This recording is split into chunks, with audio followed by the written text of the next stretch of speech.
ECRல property வாங்க எதுக்கு crores? lakhs போதுமே. Just 4 lakhsல ECR கோவலத்துல beach resort plot. EMI 12,000 only. Stepstone presents Secret Aura at ECR Kovalam. Grand launching on 22nd, 23rd and 24th August 2025. இந்த தடவை பார்த்தீங்கன்னா stars, அதாவது வந்து ரஜினி, கமல், விஜய், அஜித், தனுஷ், சிம்பு, இப்படி வந்து பெரிய கதாநாயகர்களுடைய படம் எதுவுமே வரல. இந்த தீபாவளி பார்த்தீங்கன்னா முழுக்க பார்த்தீங்கன்னா இளைஞர்கள். தாலிக்கு இம்பார்ட்டன்ஸ் இல்லையா அப்படின்னா, தாலிக்கு இம்பார்ட்டன்ஸ் கிடையாது. தாலிக்கு பின்னாடி இருக்கிற பெண்ணோட ஃபீலிங்ஸ் தான் இம்பார்ட்டன்ட். அப்படின்னும் போது இந்த மாதிரி வந்து படத்தில் ஒரு 6-7 இடத்துல வந்து கரெக்டான மாஸ் டயலாக்ஸ் இருந்துச்சுன்னா அந்த டயலாக்கே வந்து இந்த படத்துக்கு ப்ளஸ் ஆகும். கிளாப் பண்ணி என்ஜாய் பண்ண ஆரம்பிச்சிருவாங்க. அது இல்லாமல் பிரதீப்பை பொறுத்த வரைக்கும் நான் சொன்ன மாதிரி பார்த்தீங்கன்னா, ஒரு படம் அப்படின்னா அந்த என்டர்டைன்மெண்ட் மீடியாங்கிறத கரெக்டாக புரிஞ்சு கரெக்டாக பசுபதிக்கு பதில் வந்து விக்ரம் அப்பாவா நடிக்க சொல்லி மாறி கேட்டிருக்காரு. அப்ப விக்ரம் என்ன சொல்லியிருக்காருன்னா, நான் அப்பாவா நடிச்சேன்னா இது என்னோட படமா போயிடும், அதாவது விக்ரம் படமா போயிடும், இது துருவோட படமா இருக்கணும், அதனால நான் வேண்டாம், வேற யாராவது வச்சு பண்ணுங்க அப்படின்னு பையனுக்காண்டி வந்து அதை நடிக்க மறுத்துட்டார். அவருடைய கோல் என்ன அப்படின்னா, அவர் வந்து நடிக்கணுங்கிறது தான் வந்திருக்காரு. அவர் வந்து முதல் படம் வந்து கோமாளி வந்து ஜெயம் ரவி வச்சு டைரக்ட் பண்ணியிருக்காரு. அடுத்த படமே பார்த்தீங்கன்னா லவ் டுடே நடிக்க ஆரம்பிச்சாரு. அதுக்கு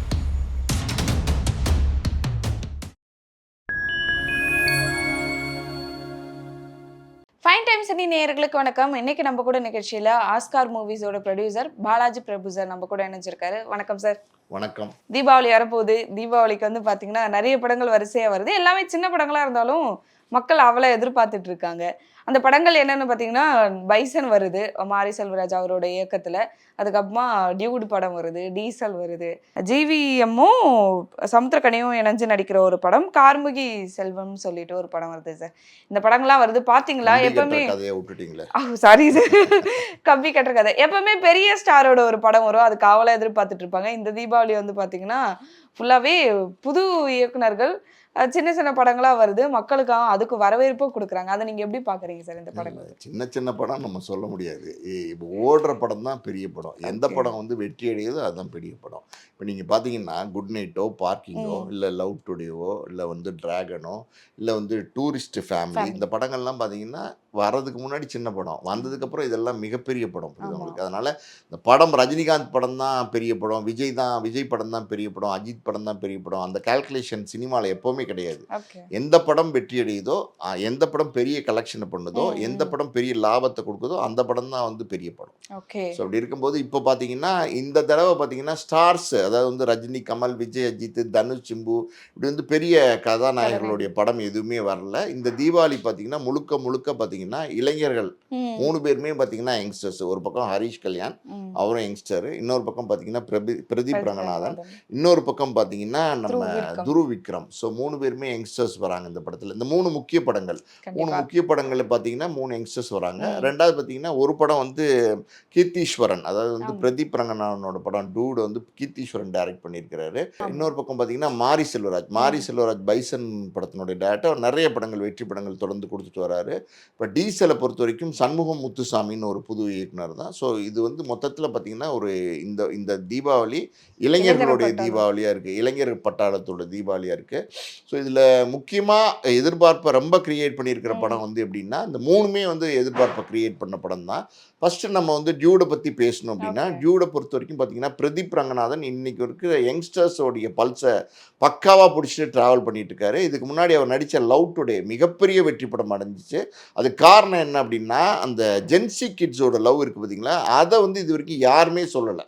ஃபஸ்ட்டு டைமாக வந்து அதை ஓப்பன் பண்ணார், அதை வச்சு ஒரு கதை சொன்னார். அது வந்து மிகப்பெரிய வெற்றி அடைஞ்சிச்சு. அதுக்கப்புறம் பார்த்தீங்கன்னா அடுத்த படமே டிராகன் நடிக்கிறாரு. டிராகன் நடிக்கும்போது கூட முதல் படம் ஒரு சரியான கதை தேர்வு இருந்துச்சு, ஒரு சரியாக அதில் வந்து பெர்ஃபார்ம் பண்ணியிருந்தார். அதில் வந்து பிரதீப் ரங்கநாதன் இல்லாமல் வேறு யார் நடிச்சிருந்தாலும் அது வெற்றி படமாக இருந்திருக்கும் அப்படிங்கிற மாதிரியா விமர்சனங்கள்லாம் இருந்துச்சு. டிராகன் வரட்டும் பார்க்கலாம் அப்படின்னாங்க. ஆனால் டிராகன்லேயும் பார்த்தீங்கன்னா பயங்கரமாக பேங்க் பண்ணிட்டார். அதாவது டிராகனை பொறுத்த வரைக்கும் பார்த்தீங்கன்னா ஒரு லவ்வும் இருக்கும், ஒரு காலேஜுக்குள்ளே நடக்கிற நடக்கிற ஒரு காலேஜ் சப்ஜெக்ட் இருக்கும், அதே நேரத்தில் ஃபேமிலி ட்ராமாவும் இருக்கும். கடைசியாக முடிக்கும் போது பாருங்களேன், அப்படி அப்படியே ஆட்டம் பாட்டம் ஜாலியாக படத்துக்கு ட்ராவல் பண்ணிட்டு முடிக்கும்போது நல்ல ஒரு அழுத்தமான சென்டிமெண்ட் சீனை வச்சு அந்த படத்தை முடிச்சிருப்பாரு. படிப்பு முக்கியம் ஆமாம், படிப்பு அப்படின்றது முக்கியங்கிற மாதிரி சொல்லியிருப்பாரு. அது இல்லாமல் பார்த்தீங்கன்னா எப்படி சொல்கிறது, அந்த படம்லாம் பார்த்தீங்கன்னா பியூர் என்டர்டெய்னர், ஒரு கண்டிப்பா. யங்ஸ்டர்ஸ்னுடைய பல்ஸை பிடிச்சி பியூர் என்டர்டெய்னர். ஸோ அந்த படத்துக்கு அப்புறம் பார்த்தீங்கன்னா இப்போ டியூட் வந்து வருது. டியூடை பொறுத்த வரைக்கும் பார்த்தீங்கன்னா ட்ரைலர் நான் பார்த்தேன். ட்ரைலரை பார்த்தா ரொம்ப இன்ட்ரெஸ்டிங்காக இருக்குது. மறுபடியும் வந்து இந்த மிகப்பெரிய வெற்றி படமாக அமையும் அப்படிங்கிறது ட்ரைலரை பார்த்தாலே தெரியுது. மமிதா பைஜு வந்து பிரதீப் ரங்கநாதனுக்கு பேரா நடிச்சிருக்காங்க.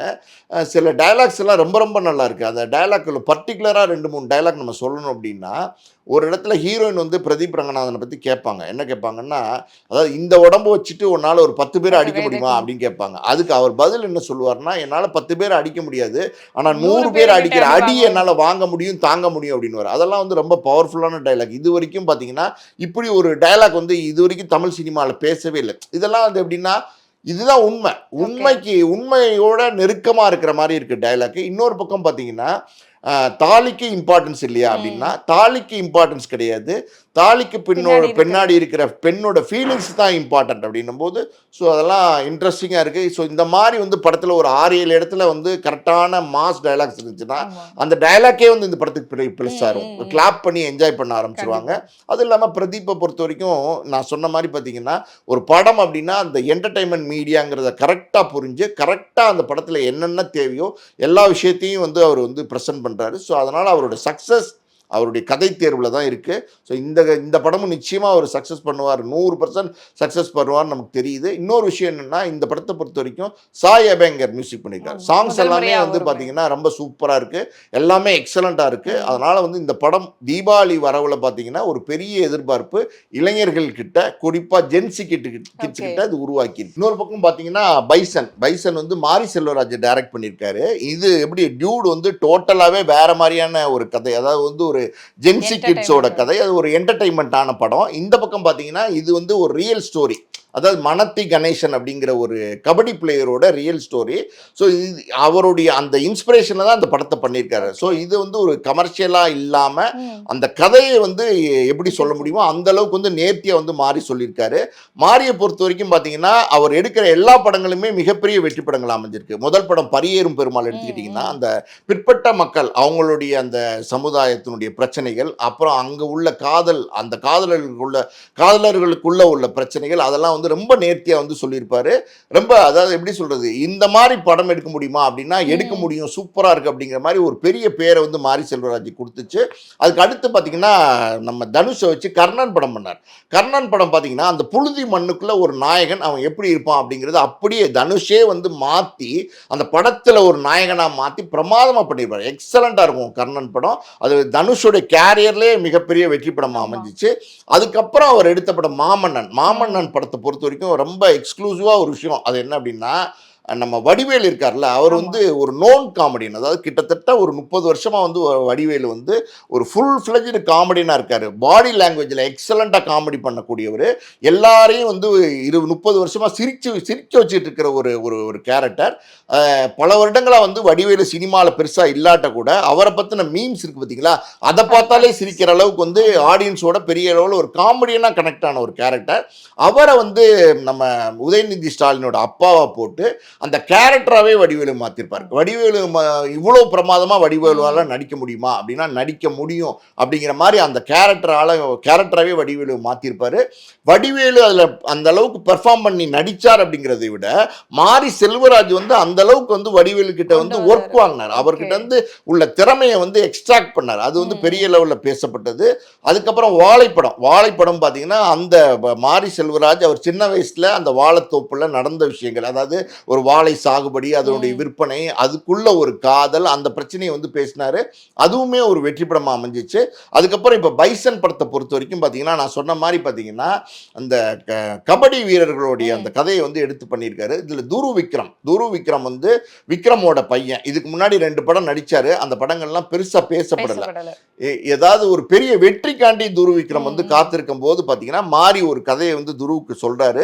அந்த கதை ரொம்ப ஆப்டா இருக்குன்னு அந்த கதையை வந்து படமாக்கலாம் அப்படின்னு முடிவு பண்ணி தான் இந்த பைசன் படத்தை பண்ணுறாங்க. இதில் வந்து பசுபதி வந்து துருவ் விக்ரமுக்கு அப்பாவா நடிச்சிருப்பாரு. ஸோ பசுபதிக்கு பதில் வந்து விக்ரம் அப்பாவா நடிக்க சொல்லி மாறி கேட்டிருக்காரு. அப்ப விக்ரம் என்ன சொல்லியிருக்காருன்னா, நான் அப்பாவா நடிச்சேன்னா இது என்னோட படமா போயிடும், அதாவது விக்ரம் படமா போயிடும், இது துருவோட படமா இருக்கணும், அதனால நான் வேண்டாம், வேற யாராவது வச்சு பண்ணுங்க அப்படின்னு பையனுக்காண்டி வந்து அதை நடிக்க மறுத்துட்டார். அதாவது பையன் நல்லா வரணுங்கிறதுக்காண்டி நடிக்க மறுத்துட்டாரு. கண்டிப்பா ஒரு மிகப்பெரிய ஒரு மாரி செல்வராஜ் அவரோட இயக்கத்தில் நடிக்கும் போது யாரும் எந்த டிஸ்டர்பன்ஸும் வேண்டாம், அதாவது விக்ரம் நடிச்சா அது விக்ரம் படமா மாறிடும், துரு படமா இருக்காது, அதனால வந்து வேண்டாம் அப்படின்னு மறுத்துட்டாரு. அந்த கேரக்டர்ல பசுபதியை நடிக்க வச்சிருக்காங்க. பசுபதியை பொறுத்த வரைக்கும் சொல்லவே வேணாம், எக்ஸலண்டா நடிப்பார். அதாவது வந்து அவர் இது வரைக்கும் பண்ண படங்கள் எல்லாமே நல்லா இருக்கும். இன்னும் சொல்ல போனா பசுபதிக்கு சரியான கதாபாத்திரங்கள் கிடைக்கல, அவர் ஸ்கோர் பண்ற அளவுக்கு கதாபாத்திரங்கள் கிடைக்கல. ஸோ இந்த படத்துல எல்லாம் மாரி செல்வராஜ் வந்து பசுபதியை வந்து வேற மாதிரி யூஸ் பண்ணியிருப்பாரு, எந்த டவுட்டும் கிடையாது. ட்ரைலர்லாம் பார்க்கும்போது ட்ரைலர்லாம் எக்ஸலண்டா இருக்கு. நேற்றுக்கு அதோட ட்ரைலரும் வந்துருச்சு. அதுல துரு வந்து ரொம்ப ஃபயரா நடிச்சிருக்காரு, ரொம்ப எக்ஸலண்டா ரொம்ப ஃபயரா நடிச்சிருக்காரு. அதுவும் இல்லாம அவருடைய ஃபுல் எஃபோர்ட் கொடுத்துருக்காரு, உடம்பெல்லாம் குறைச்சு ஒரு கபடி பிளேயர் எப்படி இருப்பாரோ அப்படியே. ஆமா, அந்த மனத்தி கணேசன் இருக்காருல்ல, அவர் தான் வந்து எல்லாமே துருவுக்கு சொல்லி கொடுத்துருக்காரு. ஒரு கபடி எப்படி விளையாடணும், ஒரு மூவ்மெண்ட் எப்படி வைக்கணும், அதை எப்படி அட்டாக் பண்ணணும், எப்படி வந்து நகர்ந்து போகணும், எப்படி பின்னாடி வரணும், எல்லாமே அதனுடைய ட்ரிக்ஸ்ன்னு ஒன்று இருக்குல்ல, ஒரு கேம்ல ஒரு ட்ரிக் இருக்கும். இப்போ துருவை பொறுத்த வரைக்கும் பார்த்தீங்கன்னா கிரிக்கெட் மாதிரி விளையாண்டுப்பாரு, ஃபுட்பால் மாதிரி விளையாண்டுப்பாரு, கபடி மாதிரி கேம் எல்லாம் விளையாண்டுப்பாரா அப்படின்னா அவர் ஒரு எப்படி சொல்றது, ஒரு பெரிய நடிகருடைய பையன், அதுக்கான வாய்ப்புகள் இருந்திருக்காது. ஸோ அவர் கபடி எப்படி விளையாடணுங்கிறத வந்து முழுசா சொல்லி கொடுத்ததே பார்த்தீங்கன்னா இந்த மனத்தி கணேசன் தான். ஸோ ஃபுல்லாவே ட்ரெயின் பண்ணி இவர் வந்து ஒரு முழு கபடி பிளேயராகவே மாறிட்டார் துரு. ஸோ இதுல வந்து ஒரு லவ் ட்ராக்கும் இருக்கு. ஸோ இந்த இன்ட்ரெஸ்டிங்காக இருக்கும்னு நினைக்கிறேன் நான். இது துருவுக்கு வந்து ஒரு வித்தியாசமான படமாக இருக்கும். இது வெற்றி அடைஞ்சிருச்சுன்னு வச்சுக்கோங்களேன், துருவோட கேரியரில் பெரிய சக்ஸஸ் இருக்கும். அதாவது மிகப்பெரிய ஒரு உச்சத்துக்கு துரு போகிறதுக்கான வாய்ப்பு இருக்குது. ஏன்னா துருவை பொறுத்த வரைக்கும் முதல் படத்துலேருந்தே நல்லா தான் நடிச்சிட்டு இருக்காரு, ஆனால் ஒரு பிரேக் வந்து துரு கிடைக்கல. ஸோ இந்த படம் அந்த பிரேக்கை கொடுக்கும்னு எதிர்பார்க்குறாங்க எல்லாருமே. நிச்சயமாக அது நடக்கும்னு நான் நினைக்கிறேன். இன்னொரு பக்கம் பார்த்தீங்கன்னா இதில் வந்து அமீர் இருக்காரு. அமீர் ஏற்கனவே வந்து வட சென்னையில் நடிச்சார்ல, ராஜன் கதாபாத்திரம், அதுவே இன்னைக்கு மக்கள் மனசுல நிக்கிற அளவுக்கு நடிச்சிருந்தாரு. ஸோ அமீரை பொறுத்த வரைக்கும் எப்படின்னா அவர் வந்து ஒரு இயக்குனர், ஆனா இன்னைக்கு நிறைய படங்கள்ல நடிக்கிறாரு, ஆனா நடிக்கிறது தெரியாம நடிப்பார். அதாவது வந்து இயல்பா ரொம்ப பிரமாதமா நடிப்பார். ஸோ அந்த மாதிரி ஒரு பர்ஃபார்மன்ஸ் பண்ணக்கூடிய ஒரு இயல்பான ஒரு நடிகர் அமீர். இன்னொரு பக்கம் பார்த்தீங்கன்னா லாலை பொறுத்த வரைக்கும் மாரி செல்வராஜ் தொடர்ந்து அவருடைய படங்களில் பயன்படுத்தியிருக்காரு. அவருமே மலையாளத்தில் வந்து பெரிய நடிகர், தமிழில் வந்து இந்த மாறி படங்களில் நடிக்கிறதுனால அவருக்கும் ஒரு பெரிய பேர் கிடைக்குது. ஸோ இந்த டீமு இது வித்தியாசமான டீமாக இருக்கு.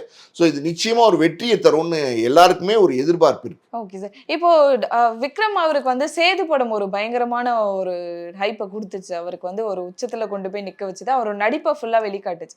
அந்த மாதிரி த்ரூக்கு இந்த படம் இருக்குமா? ஏன்னா ஃபுல்லாக கெட்டப்பாக இருக்கட்டும், இல்லைனா வந்து பாடி லாங்குவேஜ் எல்லாமே மாறி புழுதியில் மண்ணில் சேத்துல சொல்லிட்டு ஃபுல்லாக விழ வச்சிருக்காரு மாரி செல்வராஜ் அவர்களே. அந்த மாதிரி இது இருக்குமா? அப்பாவுக்கு வந்து எப்படி சேது அந்த படமோ அந்த மாதிரி த்ரூ விக்ரமுக்கு வந்து இந்த படம் இருக்குமா அப்படின்றது எப்படி பார்க்குறீங்க? ஒரு டைரக்டர் அந்த அவருடைய திறமையை நம்பி ஒரு நடிகன் தன்னை முழுசா ஒப்படைச்சா அது அங்கேருந்து வெற்றி கிடைக்கும். இப்போ வந்து சேது படம் நடிக்கும் போது விக்ரமுக்கு வந்து பாலா மேல பெரிய நம்பிக்கை இருந்துச்சு. இந்த கதையை கேட்டுட்டு இந்த கதையில உள்ள கேரக்டரா நம்ம மாறி வாழ்ந்து காட்டினோம் அப்படின்னா நிச்சயமா அது வெற்றி படம் ஆயிரும். டைரக்டர் நிச்சயமா அந்த அளவுக்கு நம்மளை வந்து பெர்ஃபார்மன்ஸ் வந்து நம்ம கிட்ட இருந்து வாங்கி அதை வெற்றி படம் ஆக்குவார் அப்படிங்கிற ஒரு நம்பிக்கையில தன்னை முழுமையா பாலா கிட்ட ஒப்படைச்சார். முழுமையா பாலா கிட்ட ஒப்படைச்சதுனாலதான் அந்த சேது படம் ஒரு பெரிய வெற்றி படம் அமைஞ்சிச்சு. இன்னொரு பக்கம் பாத்தீங்கன்னா இந்த மாதிரி பிரேக் பெருசா கிடைக்காம இருக்கிற நடிகர்கள், பெரிய வாரிசோடைய நடிகர்களா இருப்பாங்க, பசங்களா இருப்பாங்க, ஆனா வந்து பிரேக் பெருசா கிடைக்காது. அப்படி வந்து அந்த மாதிரி இருக்கிற நடிகர்கள் இந்த மாதிரி நல்ல டைரக்டர்ஸ்ட முழுமையா தங்களை ஒப்படைச்சாங்கன்னா அந்த வெற்றி அவங்க அந்த டைரக்டர் நிச்சயமா கொடுப்பாங்க. இதுக்கு நம்ம வேற ஒரு உதாரணம் சொல்லணும்னு வச்சுக்கோங்களேன். நந்தா படத்துல சூர்யா வந்து தன்னை முழுமையா வந்து பாலா கிட்ட ஒப்படைச்சாரு.